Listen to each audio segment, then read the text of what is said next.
Welcome to Sweet Life Beat Life. We hope this video helps. In this video, I will explain how to study for your English exam. First, let's break down the key components of effective preparation.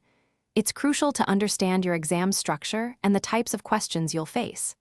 Next, thoroughly review your entire syllabus, covering reading, writing, and literature sections. Finally, develop a realistic study schedule, allocating specific time for each subject area. This structured approach will help you cover all material efficiently and reduce stress.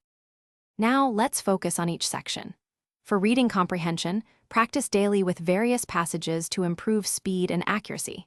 In the writing section, memorize and apply the correct formats for notices, letters, articles, and reports. This is worth many marks. For literature, read all your prescribed chapters, poems, and plays thoroughly, understanding themes, characters, and literary devices. Consistent engagement with each section is key to building confidence. Grammar is fundamental, so strengthen your basics, including tenses, articles, and subject-verb agreement, through daily practice. Avoid passive reading. Instead, use active revision techniques like creating mind maps and summarizing key points to enhance memory retention. Regularly practice essay writing, focusing on clear structure, strong arguments, and supporting your points with textual evidence. This consistent effort will significantly improve your overall English proficiency and exam performance.